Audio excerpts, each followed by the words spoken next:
बढ़ रही है। जी बिल्कुल, जाहिर तौर पर अजय लगातार जो स्थितियां तनावपूर्ण हैं वो बनती चली जा रही हैं। आप बने रहे, आपसे रिक्वेस्ट करूंगा, मैं आगे भी कुछ खबरों पर जानकारियां आपसे लेंगे, आगे बढ़ेंगे। खबर मिडिल ईस्ट से जुड़ी हुई, मिडिल ईस्ट में किसी भी वक्त जंग शुरू हो सकती है, ये बड़ी खबर निकल कर सामने आई है। अमेरिकी फौज पर हमले की तैयारी में ईरान जुटा हुआ नजर आ रहा है। खामेनेई ने ईरानी फौज को तैयार रहने के लिए कह दिया है। ईरान ने मिसाइलों को भी तैनात कर दिया है। लाल सागर में हूती हिजबुल्लाह भी एक्टिव हो गए हैं। ये बड़ी खबर निकलकर सामने आ रही है।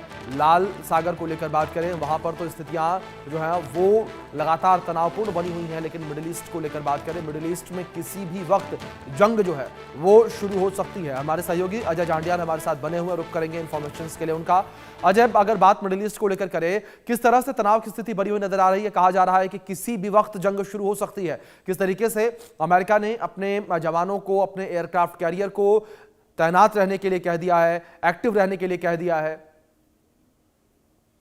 देखिए अभिषेक, बिल्कुल अमेरिका और ईरान के बीच तनाव की स्थिति लगातार बनी हुई है और जिस तरीके से लगातार जो पिछले कुछ दिनों में एक्टिविटीज हुई हैं, जिस तरीके से लगातार जो ईरान की तरफ से तैयारी की गई, धमकियां दी गई और उसी के साथ साथ अमेरिका की तरफ से जो जंग के हालात जो है वो रखे गए हैं, उसे कहीं ना कहीं पूरी तरीके से देखा जा रहा है और इस चीज का तनाव जो है वो अभी बना रहेगा। इस चीज की आशंका ज्यादा है कि अमेरिका और ईरान के बीच में जो जंग है वो हो सकती है, क्योंकि अभी भी बातचीत की जो पहल की जा रही थी।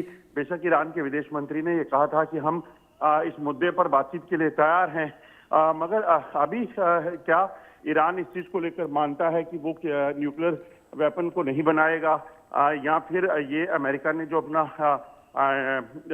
न्यूक सेंसर एक एयरक्राफ्ट वहां पे भेजा था, जिसके जरिए ये सेंस किया जा सकता है कि ईरान जो है वो इस तरह के हथियार बना रहा है या नहीं। तो ये तमाम चीजें बिल्कुल अजय, जाहिर तौर पर ईरान का जो परमाणु कार्यक्रम है उसको लेकर अमेरिका बार बार लगातार चेतावनी जो है वो दे चुका है, लेकिन अब देखने वाली बात यहाँ पर ये होगी किस तरीके से स्थितियां बदलती नजर आएंगी। फिलहाल बहुत शुक्रिया आपका जुड़ने के लिए और इन तमाम जानकारियों के लिए भी। चलिए खबरों का सिलसिला आगे बढ़ाएंगे। इस बीच म्यांमार से बड़ी खबर निकलकर सामने आ रही है। म्यांमार से इस वक्त की बड़ी खबर, जहां म्यांमार में